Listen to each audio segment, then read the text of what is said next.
The morning sun had only just begun to filter through the high Georgian windows of Elmwood Hall, dappling the polished oak floor with patterns of gold, when the first ripple of unease disturbed the calm waters of the household.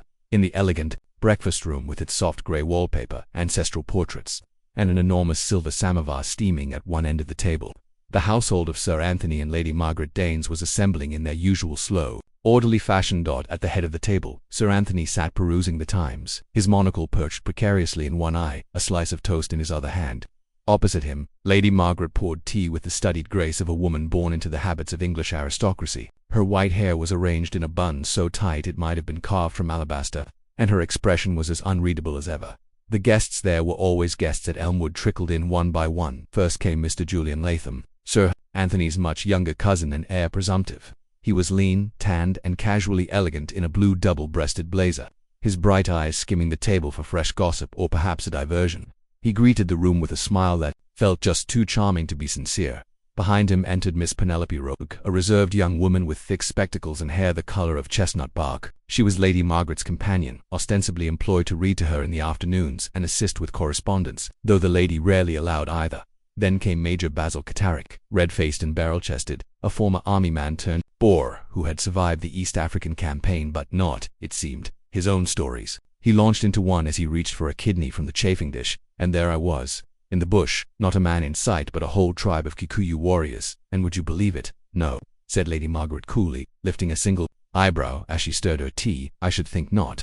The Major grumbled into his toast. Mrs. Frances Mildmay, a handsome widow of uncertain age and dazzling jewelry, entered last. She wore a deep plum-colored silk dressing gown over her breakfast attire and a look of mild surprise, as if life itself had caught her off guard again. She blinked at the assembled company and said brightly, "What a divine morning!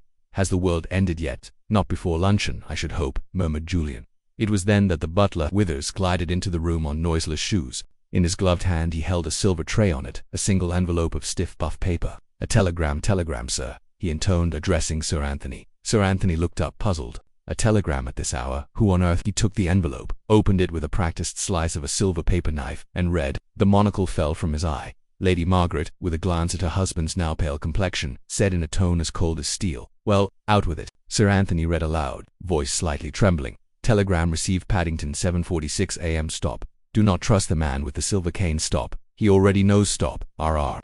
A stunned silence followed. Even Major Catterick seemed to forget his story. Julian Latham laughed nervously. "A joke, surely. One of those absurd little riddles from the newspapers, or a child's prank." "Who is R.R.?" asked Miss Rogue, her voice quiet but insistent. "No one we know," Sir Anthony muttered. "At least, no one I can think of." Lady Margaret narrowed her eyes. "There was a Colonel Richard Renfrew, wasn't there, Tony? Your friend from the ministry." "Dead these 4 years," Sir Anthony replied absently. "Car crash in Vienna, I believe." "A mistake then," said Mrs. Mildmay.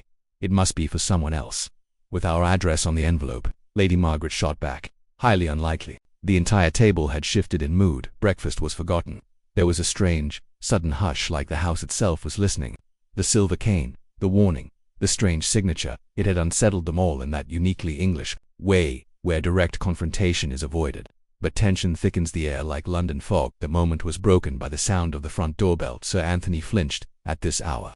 They all looked at each other. Withers re-entered moments later, more flustered than usual. "A gentleman, sir, foreign I believe, insists it is urgent, a Mr. Hercule Poirot." "Poirot?" Sir Anthony stood, surprised. "Good heavens, the detective fellow." "Indeed, mon ami," came a rich, precise voice from the hallway, "and I arrive, I fear, at a most curious hour." Poirot stepped into the breakfast room with the grace of a man used to grand entrances. He was immaculate, as always, a grey suit with white spats, waxed mustaches like twin commas of black silk, and a gaze that seemed to pierce through silk, stone, or lies with equal ease. "I beg pardon for the intrusion," he said with a small bow, "but I have been summoned, you understand, and when Hercule Poirot is summoned, it is usually because something is very much amiss." Lady Margaret inclined her head faintly. "Summoned, Mr. Poirot, by whom?" Poirot opened his pocketbook and took out a small scrap of paper. It was identical in handwriting and style to the telegram just received. "Come to Elmwood Hall at once. Stop. Matter of urgency. Stop. Lives in danger. Stop. R.R." Poirot's expression was unreadable. "And now you see, Mies Amos, why I come without hesitation. The matter is serious." "No." Sir Anthony sat down heavily. "But this makes no sense. Who is sending these messages?" "Why to you?" Poirot gave a slight shrug. That, monsieur, is precisely what I intend to find out. He turned his eyes slowly upon the guests one by one, and smiled with quiet satisfaction. Let us say, perhaps, that someone is about to die, and someone else already knows. The drawing-room at Elmwood Hall was, by any standard, the epitome of English domestic grandeur. Tall windows framed by brocade curtains, a marble fireplace cold for the summer, and an array of chairs upholstered in deep greens and maroons arranged for comfortable conversation. But this morning it played host to something altogether more unnerving. The sharp-eyed scrutiny of Hercule Poirot. Sir Anthony sat beside the hearth, his hands clasped tightly together, while Lady Margaret stood by the window-sill, staring out at the manicured lawns with a look of composed displeasure. The guests had assembled once again, though none with quite the appetite they had shown at breakfast. Poirot remained standing, a small notebook in one hand, the other finger tapping thoughtfully on his chin. "I will begin, if I may," he said, "by making it clear I do not believe in coincidence." No one responded. "To telegrams," he continued, "sent within an hour of each other, one to myself, one to this household, both signed R.R., and both suggesting danger and knowledge of a nature most urgent." Lady Margaret finally turned from the window.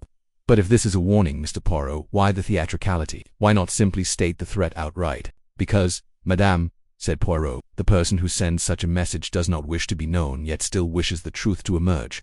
Julian Latham leaned forward in his chair, legs crossed elegantly. "You believe then that someone here is in danger?" "I believe," said Poirot, "that someone may already have been in danger, and that someone else believes the danger has not passed." He turned to Sir Anthony. "Monsieur, if you please, who resides currently at Elmwood Hall?" Sir Anthony gestured vaguely. "Well, there's my wife and I. Julian, of course, has been visiting for a fortnight. Miss Roke is Lady Margaret's companion, though she comes and goes.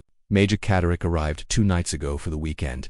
Mrs. Mildmay arrived just yesterday." Poirot's brows lifted ever so slightly. "A full house. Then, tell me, have there been any recent quarrels, disputes, events out of the ordinary?" A brief, uncomfortable silence. Major Catterick coughed. "Well, there was the fellow yesterday, caused quite a stir." "What fellow?" Poirot asked mildly. Julian spoke first. "A man turned up at the gatehouse in the morning, ragged coat, big moustache, strange eyes. Said he wanted to speak to Sir Anthony." "Name?" Poirot asked. "Didn't give one. Just said he had a message. The gardener turned him away." "Of course." Sir Anthony scowled. He was clearly unwell. Mumbled something about justice delayed and silver judgment. "Nonsense." "Silver judgment," Poirot murmured.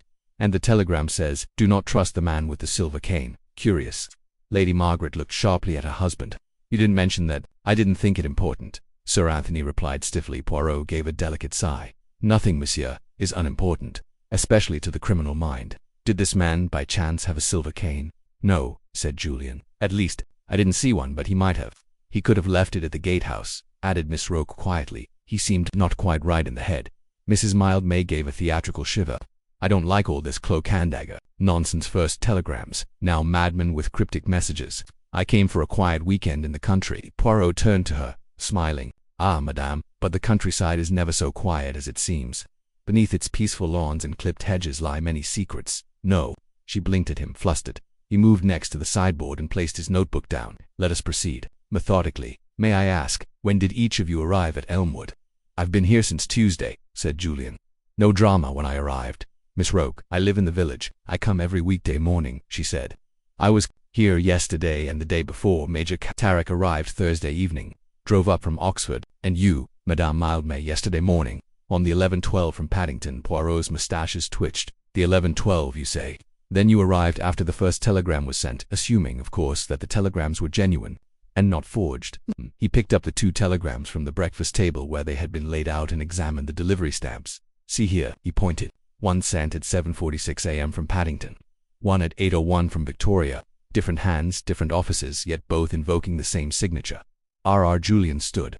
"If you suspect one of us, Mr. Poirot—" "I suspect no one," Poirot interrupted, his tone suddenly sharp. "Not yet, but I observe, I listen, and when the time is right, I shall deduce." He walked slowly to the window and looked out over the vast gardens. A gardener in a cap and braces knelt by the rosebeds. A footman moved from the stables to the side-house. Poirot turned back to the room. "There is another matter.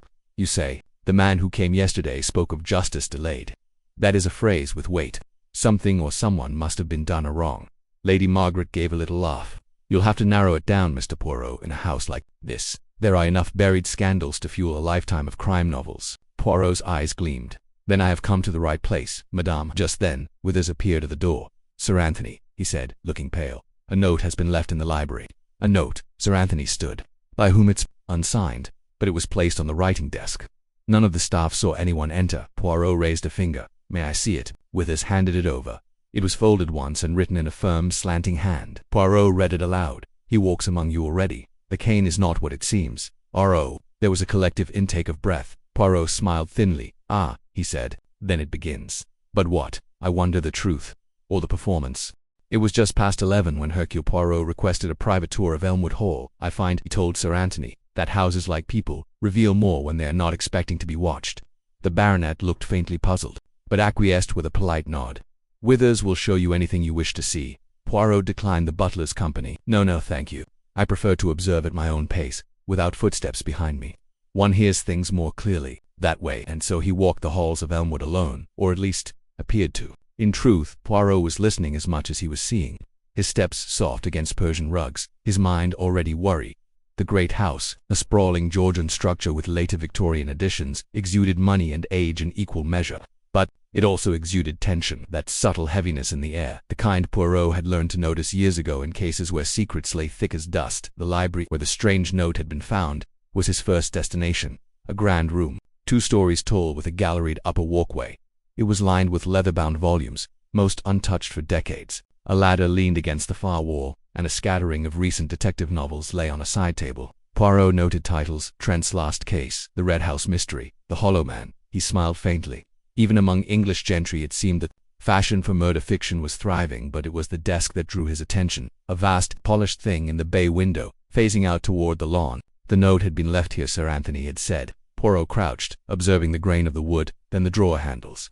He did not open them, not yet, but he made a note of their keyholes. He stood, walking once more to the door, and it was there that he paused. Voices low, urgent, just around the corner. In the morning room, I'm telling you. Penny, he knows that man with the moustache. He's already asking questions. It was Julian Latham's voice. Poirot held still, breath shallow. Then we should tell the truth, came the voice of Miss Roke, quiet, strained, before it gets worse. There was a bitter laugh. And say what? That we saw him that night. That we followed him through the gardens and heard what he said. A long silence. Poirot, with cat-like steps, retreated a few paces and cleared his throat as he walked forward again. The voices stopped. When he entered the morning room, Julian was by the fireplace, poker in hand, though the grate was empty. Miss Roke was sitting, very still, her hands clenched in her lap. Monsieur Latham. Mademoiselle Roke, Poirot said politely. I am exploring, you see, this house. It is a marvel of hidden spaces. Julian smiled, though a flicker of something, irritation, unease passed behind his eyes. Yes, we rather like it. What do you think of it? Poirot looked about. Ah, the morning room, the place for tea, confidences, and perhaps confessions. Miss Roke blanched. Poirot continued before she could speak. Tell me, do either of you know of a man with a silver cane? Julian's eyes flickered. As I said earlier, I didn't see one. But you said it very quickly, and perhaps a little too quickly. Nest CEPA. Julian's mouth curved. Are you accusing me, Mr. Poirot? Accusing? No, not yet. I am simply collecting the threads. Later, perhaps, we shall see how they knot together. He turned to Miss Roke, who had risen now, her voice barely above a whisper. There was a cane, she said. I saw it. Julian rounded on her. Penny, I did, she said fiercely. Yesterday morning by the rhododendrons. It had a silver handle shaped like a wolf's head. I remember because it glinted in the sunlight. Poirot's expression grew intent. A silver cane with a wolf's head. That is a very particular object, and yet the man who brought it, he left no name. No, Miss Roke said. He was muttering. About Elmwood, about something done long ago. It frightened me. Poirot nodded slowly, and yet no one thought to call the police. Julian scoffed. For a tramp spouting riddles. Come now. Poirot turned, his gaze sweeping the room. Let us say, then, that the past is knocking. But what past? At that moment, the French windows burst open and Major Catterick strode in, his cheeks red from walking the grounds. Found something odd near the stables, he announced, holding up a silver object. Thought it might be important. In his hand was the top of a walking cane, silver, ornately crafted, and unmistakably shaped like a wolf's head. Poirot moved forward in a flash, taking the object and examining it closely. Where did you find this? Behind the hedge, just near the south path. The Major replied, buried under a few branches. Poirot said nothing for a moment. Then he turned to Miss Roke and Julian. You see, the man existed, and he left a calling card. What does it mean? Julian asked. Poirot's voice was quiet. It means that he was here, and he did not wish to be seen again. But more importantly, he left it deliberately, a warning, a signature, or a trap. Poirot tapped the wolf head gently against the palm of his hand. I think Ms. Amos, that something terrible once happened at Elmwood Hall, and the past, like the wolf, has returned to hunt. The drawing room that evening was cloaked in shadow, its only illumination the low flames crackling in the hearth. Outside the wind had risen, whispering through the trees and causing the old windows to creak on their hinges. Elmwood Hall, for all its grandeur, had begun to feel like a place holding its breath. Dinner had been a strained affair. Sir Anthony carved the roast with unnecessary vigor. Lady Margaret barely touched her food, and the guests, save for Poirot, who watched them all with his hour-like calm, picked at their plates and exchanged brittle pleasantries. Now, as brandy and coffee were passed around, Poirot cleared his throat. "There is something I would like to discuss," he said. His voice, soft but firm. The room fell instantly silent. "You see, I have been reading old records," he continued. "Local newspapers, archives from the village.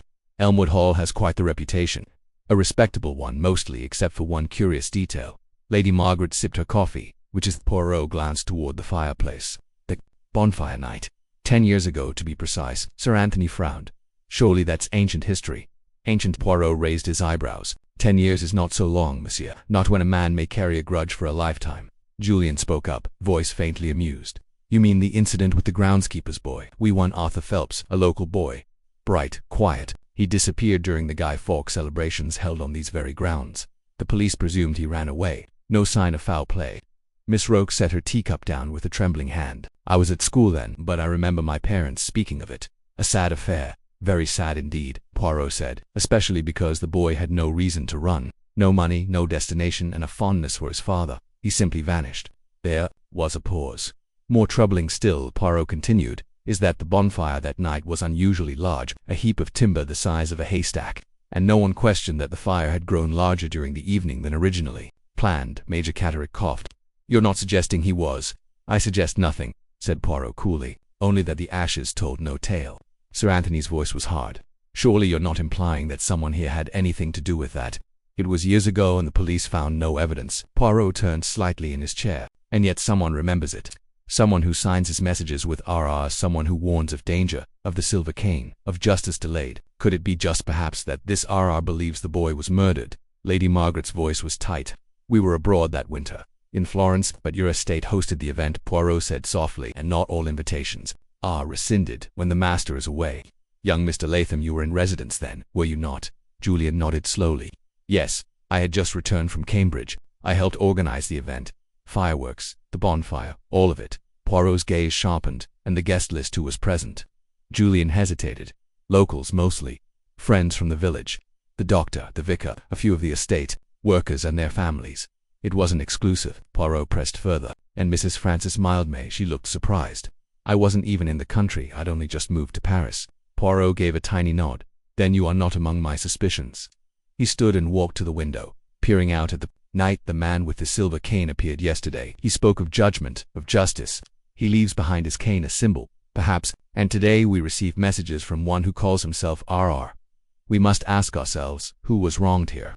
Who has waited a decade to see the truth revealed?" No one spoke. Poirot turned back. "Tell me, has the name Ronald Roke ever been mentioned in this house?" A gasp escaped Miss Roke's lips. She stood, pale as parchment. "He was my brother." Poirot inclined his head. "Merci, mademoiselle. And may I ask what became of him?" "He died," she said quietly. "In the war, Burma. I was only 9 when he was posted. We never saw him again." Lady Margaret said gently, "Penny, you never told me." Miss Roke gave a brittle smile. "You never asked." Poirot approached her, voice warm now. "Do you remember, mademoiselle, if he and Arthur Phelps were acquainted?" Her eyes searched the carpet. Yes, they were friends, I think. Ronald used to tutor him in maths. Said he had potential." Poirot's eyes gleamed. "And perhaps it is not RR who writes to us now, but someone who writes for him, or in his name." He returned to the center of the room. "One more thing," he said. "The gardener, old Mr. Phelps, Arthur's father, is he still employed here?" "No," said Sir Anthony quickly. "Retired some years back. Moved north, I believe." Poirot gave a small smile. "Moved, or dismissed?" Sir Anthony flushed. "There was an incident. He became erratic. Accused members of the staff of hiding things. Claimed someone here knew what happened to Arthur. We let him go." "Did you ever investigate his claims?" Poirot asked mildly. "No," Sir Anthony admitted. "The man was unstable, grief-stricken. He'd taken to drinking." Poirot's eyes narrowed. "Grief can distort a man, or it can focus him. And what of the man with the silver cane? Could he have been Arthur's father?" returned at last. Julian shook his head. "He was too young, mid-40s at most." Poirot nodded, then tapped a finger thoughtfully on his chin. "Then who was he?" A brother, a friend, a soldier, returned from war. He paced the rug, slow and deliberate. I suspect, he said finally, that someone here saw something that night 10 years ago. Something they buried, as carefully as the ashes buried that fire. But a thing buried is not a thing forgotten. He paused, and I, Hercule Poirot, intend to unearth it. The next morning dawned grey and mist-laden, the skies hanging low over Elmwood Hall like a warning not yet spoken aloud. The grounds were muffled in silence. Even the birds, it seemed, had lost their enthusiasm for song. Poirot rose early, as was his habit, and breakfasted alone. The rest of the household, perhaps eager to avoid further probing, had chosen to remain in their rooms a little longer than usual. Only Withers, the imperturbable butler, appeared precisely on time, laying out hot tea, eggs, and toast with military precision. Poirot took a final sip of his tea, straightened his cravat in the mirror above the sideboard, and made his way to the portrait gallery, a long oak-paneled corridor on the first floor, connecting the family's private wing to the older parts of the house. It was here, he had learned from a passing remark of Lady Margaret's, that the family portraits hung generation upon generation of Danes, men and women staring out from gilt frames, some with pride, some with indifference, and some, it seemed, with secrets. Poirot passed slowly along the gallery, his steps silent. On the thick carpet, he examined each painting carefully, noting details others might ignore: the placement of a hand on a shoulder, a book clasped to the chest, a pendant half hidden by lace. Family symbolism often meant more than it claimed. About midway down the gallery, he stopped before a large oil painting, a relatively modern one, dating perhaps 20 years back. It depicted Sir Anthony's late father, the previous baronet, flanked by a younger Sir Anthony, then a man in his 30s, and an adolescent boy at his knee. But it was not the central figures that caught Poirot's attention. It was the background behind the group. Painted with remarkable realism was a view of Elmwood Hall's gardens. A path wound away from the family, past a hedge and toward a small wooden structure painted in subtle brown hues. Poirot narrowed his eyes. He leaned forward, noting the shape of the door, the frame, the faint shadow beneath the eaves, the gatehouse. He stepped back and folded his arms. Curious, he murmured. Very curious indeed. Just then Miss Roke entered from the far end of the gallery. She looked as though she hadn't slept well. Her eyes were rimmed with fatigue, her usually composed demeanor subdued. "Monsieur Poirot," she said quietly, "may I speak with you?" "But of course, mademoiselle." He offered her a seat on a narrow bench beneath one of the earlier portraits. "Come, sit, we shall speak plainly." "Yes." She lowered herself onto the bench, folding her hands in her lap. "I've been thinking about what you said," she began. "About Arthur, about Ronald, and about what happened that night." Poirot waited patiently, watching her. "I lied yesterday," she said suddenly. "I did see the man with the silver cane clearly. He was standing near the old gatehouse. But I didn't say more because, well, I wasn't sure if I should." "Because it frightened you," Poirot said gently. She nodded. "Yes, and because he looked familiar, not identical, but similar to Ronald." My brother Poirot's eyes glinted. How old would Ronald be now? Had he survived the war? 40, she whispered. Poirot pressed his fingertips together. "Then perhaps what you saw was not a ghost of your brother, but a man claiming a connection to him." She looked up, startled. "You think he's lying?" "I think," Poirot said slowly, "that someone is playing a dangerous game. Whether for revenge or for justice, that remains to be seen." He rose and walked back to the painting. "Tell me, mademoiselle," he asked, pointing to the gatehouse depicted behind the figures. "Is this the same gatehouse still on the grounds?" "Yes," she said, standing beside him. "But it hasn't been used in years. Locked up, the keys kept in the main study." Then Poirot said, with satisfaction, "That is where I must go next." Miss Roke hesitated. "Poirot, there's something else. Last night, I was walking in the south corridor near the servant stairs. I heard someone on the telephone speaking in a low voice. It sounded like Julian," he said. "If he finds out, we're finished." And then he hung up. Poirot turned sharply. "You are certain it was Julian?" "Yes, I heard him walking away. His shoes, they have a particular sound. Italian leather. You can always tell." Poirot gave a thoughtful nod. "Thank you, mademoiselle. You have told me much." She looked up at him, pale. "You think someone here killed Arthur Phelps, don't you?" Poirot did not answer directly. "I think," he said instead, "that there is a silence around his name. And silence is often the most damning evidence of all." He made his way briskly down the stairs and toward the study. The door creaked as he entered. Dark oak shelves lined the walls, filled with estate records, maps, and books of law. On the far side, above a roll-top desk, hung a key cabinet. Poirot opened it. The keys were labeled in a neat, dated hand. He found it: Italy, gatehouse, outer door. Pocketing the key, Poirot made his way through the west wing, out the side door, and down a path half overgrown with ivy and moss. The air was damp and earthy, the trees bending slightly in the wind. The gatehouse stood just beyond a stand of yew trees, squat and silent. Its windows were dusty. The lock clicked open with a metallic groan. Inside, the room was musty but surprisingly clean. A cot still stood in one corner, a cupboard, an iron stove, and a writing desk. Poirot moved toward it, running his fingers across the surface. Something glittered in the shadows, a scrap of silver foil. He picked it up. Chocolate wrapper, foreign Swiss dot, and then his fingers brushed something else. A telegram stub, the date, yesterday, the sender's code, Paddington, 7:46 a.m., and at the bottom, barely visible, R.R. Poirot held it up, his face unreadable, so he murmured, "It was sent from here, that much is certain. But why hide the proof?" He turned slowly and stopped. Someone was watching him, a silhouette through the dusty glass, a man, stocky, standing utterly still. But by the time Poirot flung open the door, the figure had vanished into the woods. The drawing-room at Elmwood Hall had once again become the unofficial headquarters of Hercule Poirot's quiet siege on the truth. The household had gathered at his request, though none looked pleased to be there. Lady Margaret sat rigidly in an armchair near the window, her fingers clutched around a lace handkerchief as if it were a lifeline. Sir Anthony stood by the fireplace with his usual forced composure, arms crossed.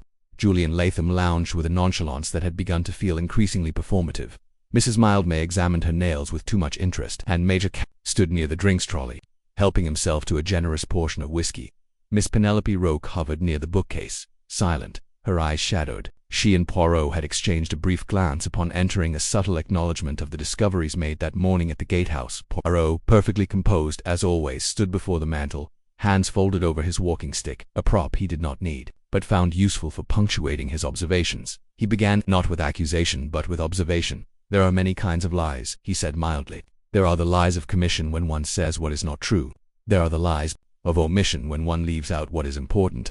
And then, there are the most dangerous lies of all, the ones wrapped in truth." Silence. Poirot turned to Sir Anthony. "May I trouble you, monsieur, to remind me where you were on the morning the first telegram was sent?" Sir Anthony gave a weary sigh. "In my study, writing letters. Withers can confirm he brought me coffee at 7:30. "Withers," Poirot called out. The butler had been waiting discreetly by the door. "Yes, Mr. Poirot." "Did you see Sir Anthony in the study at 7:30 yesterday morning?" "I did, sir. I brought in the coffee tray. He was at his desk." Poirot nodded, and he remained there.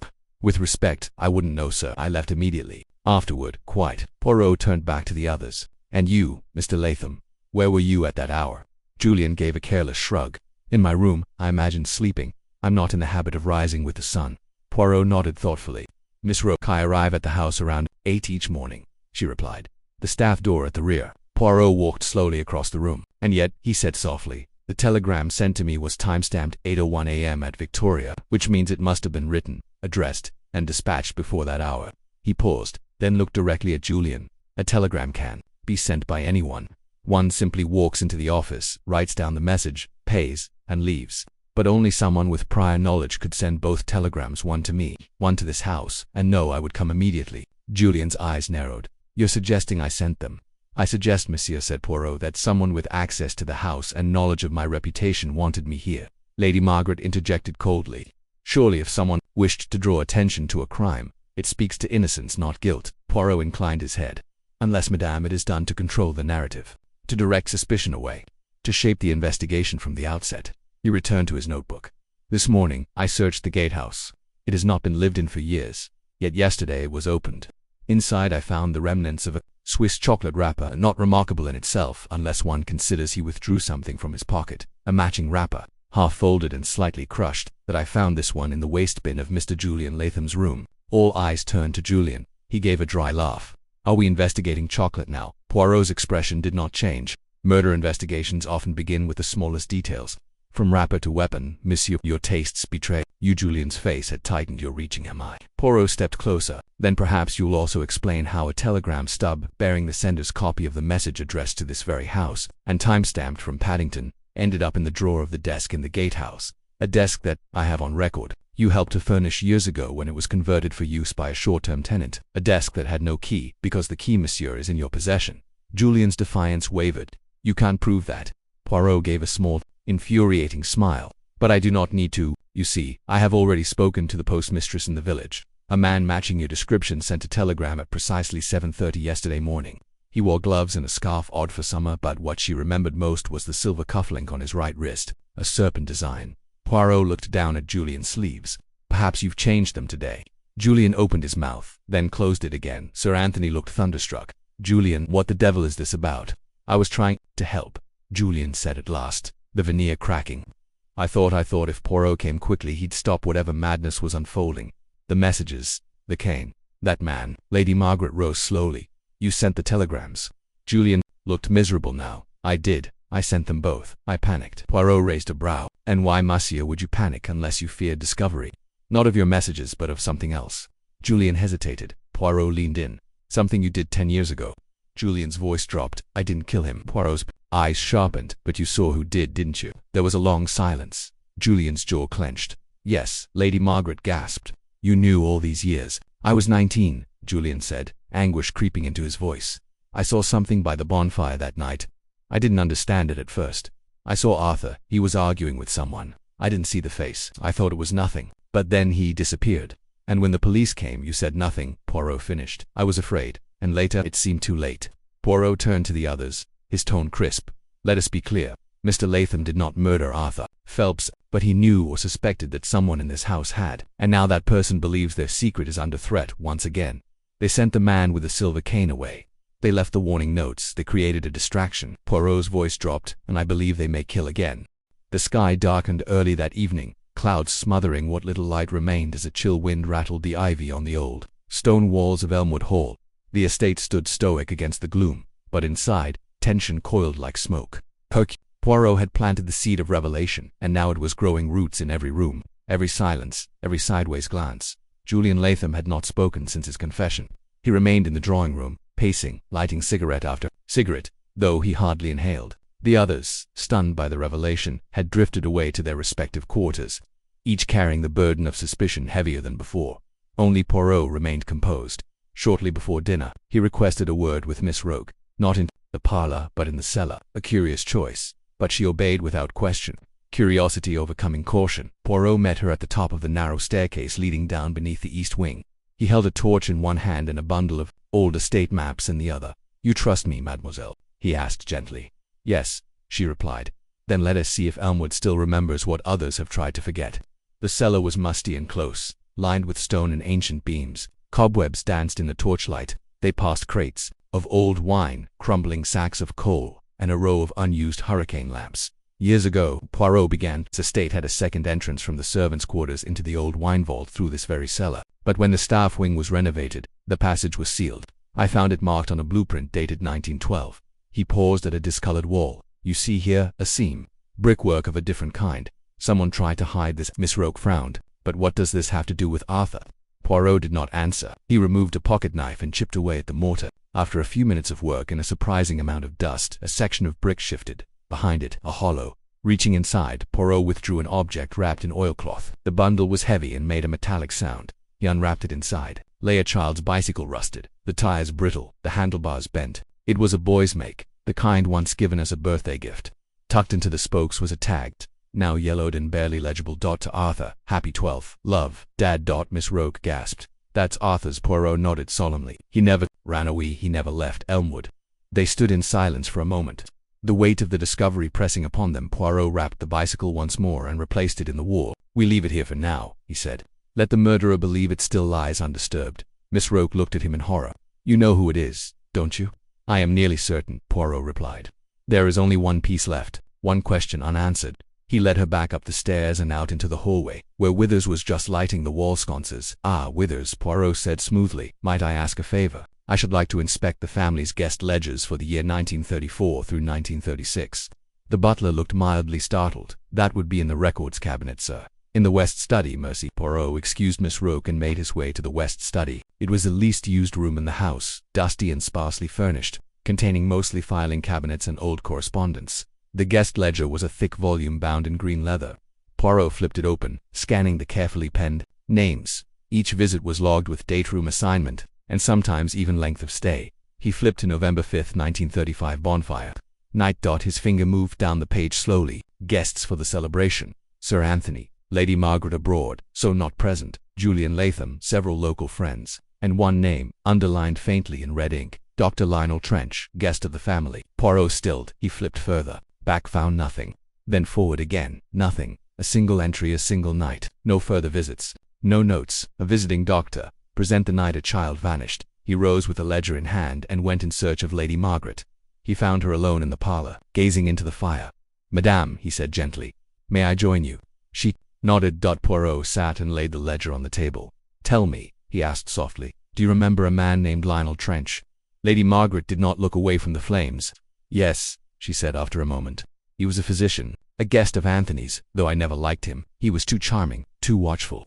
Was he invited to the bonfire night celebration 10 years ago? She hesitated. Yes, Poirot leaned in.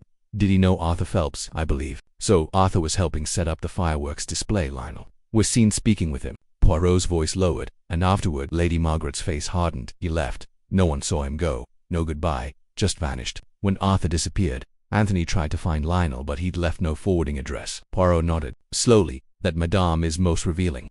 He rose. You have been very honest. I thank you. Lady Margaret looked at him sharply. You believe Lionel Trench killed Arthur? Poirot paused at the door. I believe someone did.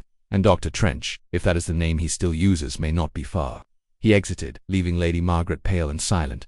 Back in his room, Poirot opened his valise and removed a thin envelope. Inside, photographs of the man seen watching the gatehouse. Poirot had acquired them discreetly through a contact in London. One image showed the man's profile, shadowed by a brimmed hat, a faint scar visible across his jaw. Poirot laid the photo beside a faded one clipped from a newspaper report on the bonfire night celebrations from 10 years ago. Same scar. Same man, Poirot murmured aloud. Lionel Trench, or whoever you truly are, the past has found you. Just then, a knock on the door. Withers entered. Telegram for you, sir. Just arrived. Poirot opened it, eyes scanning quickly. Then he smiled. It read, he is here. He has always been here. Tonight he will return to the place of fire. R. Poirot folded the message. Then, he whispered, tonight, we shall light a fire of our own. The grounds of Elmwood Hall were eerily quiet as the sun dipped beneath the horizon, leaving only a dusky violet glow clinging to the treetops. A breeze had picked up, brushing dry leaves across the stone paths and stirring the tall grass in the far meadow. The trees beyond the garden, dense and shadowed, stood like sentinels over a secret that had waited 10 long years to surface. Poirot stood, alone at the edge of the clearing where the great bonfire had once burned. It was an open patch of ground. Beyond the rose hedges, secluded, half overgrown yet unmistakable in layout, a ring of scorched earth still lingered faintly beneath the wild grass, and near its edge, old stones had been gathered to form a rough bench. He turned slowly, taking in the space. This, he thought, was where it happened, where a boy vanished, where someone committed an act so terrible they believed it could be consumed by fire. But fire reveals, it licks away masks, it does not forget. Footsteps behind him. Poirot turned to see Julian Latham approaching, hands in his coat pockets, face pale beneath the dusk. You asked me to meet you here, Julian said. I did. Julian glanced around. This place haven't stood here in years, and yet it has stood waiting, Poirot replied. For justice, for memory, for truth. Julian sighed. I was hoping you were wrong. Poirot nodded solemnly. That is the nature of truth, monsieur. We hope it is not what we fear, and yet it is always precisely that. Julian looked away. You think it was Dr. Trench? Poirot stepped closer. I think Dr. Lionel Trench was a name borrowed by someone who needed access, someone who wished to go unnoticed.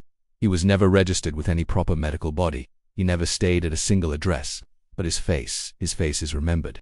He removed the photograph from his coat pocket and handed it to Julian. Julian studied it. That's him. That's the man who was watching the gatehouse. We, Poirot said softly, but now we know he has been here all along, hiding in plain sight, returning in secret, watching. Julian's hands tightened around the photograph. A movement from the trees drew their attention. Poirot turned sharply, but it was only Miss Roke.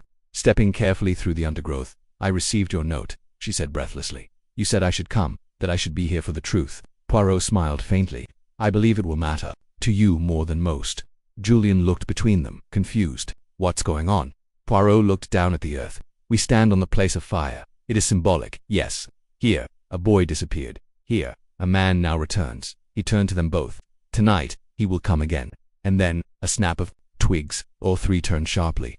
A figure was emerging from the woods, broad-shouldered, wearing a long coat and hat, a silver-handled cane in his right hand, its head unmistakably shaped like a wolf. Julian froze. That's him. My God, that's the man.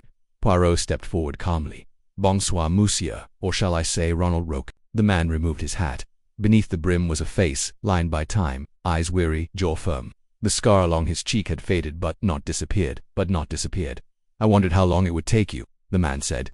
His voice was deeper now, aged, but still held the crispness of intellect. Penelope gasped. Ronald, is it really you? He looked at her. You were a child when I left. I never thought you'd remember me. I thought you were dead, she whispered. I was meant to be, he said. Poirot folded his arms. But you were not. You survived Burma. You came home, and you found your friend Arthur had vanished. Ronald's eyes darkened. No, I found he had been murdered. I knew at the moment I read the news he would never have run away, not without telling me, not without saying goodbye. Poirot nodded. And so you returned, under an alias, to find the truth. Ronald looked toward the scorched ground. I searched, I watched, but no one spoke. Not one person admitted what happened. Poirot's voice was gentle, because someone here killed him, and the others they kept silent. Whether out of fear, shame, or cowardice, they let the fire hide the bones. Julian looked ill. You think someone in the house did it? Poirot glanced at Ronald, then back at the others. That, I believe. We are now ready to learn. A rustle behind them, or footsteps. Sir Anthony, he stepped into the clearing slowly, eyes on Ronald. I thought I recognized you, he said hoarsely, but I couldn't be sure. Ronald broke. You came back. I did, Ronald said. And you know why? Sir Anthony didn't deny it. His shoulders sagged. It was an accident, he said. Poirot's eyes narrowed.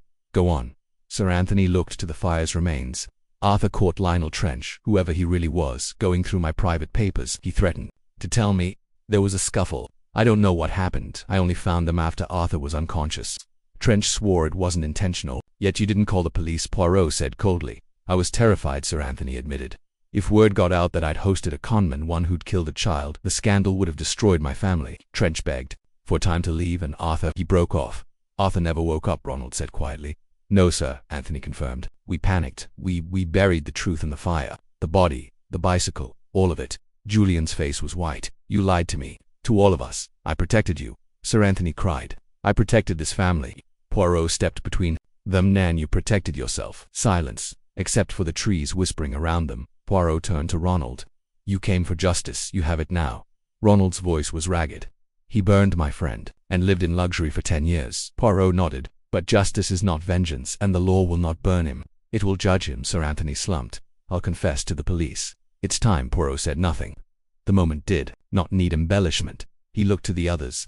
Let us return to the house. The fire's out, but the truth, it burns still. They walked back in silence, through trees that remembered, while above, the stars emerged, cold and silent. The following morning, Elmwood Hall was silent. The usual clinking of teacups, the polite rustle of newspapers, and Withers's dignified footsteps were absent. It was as though the house itself was holding its breath after the revelations beneath, the trees waiting, wondering, dreading what would follow. Sir Anthony Danes had not slept. That much was clear when he entered the drawing room just past 9 o'clock, dressed impeccably but with a grey pallor clinging to his skin. His hands trembled slightly as he buttoned his jacket, a gentleman to the end, yet one who carried the weight of disgrace like a lead cloak. Poirot was already waiting. He stood by the window, watching the dew evaporate from the lawn.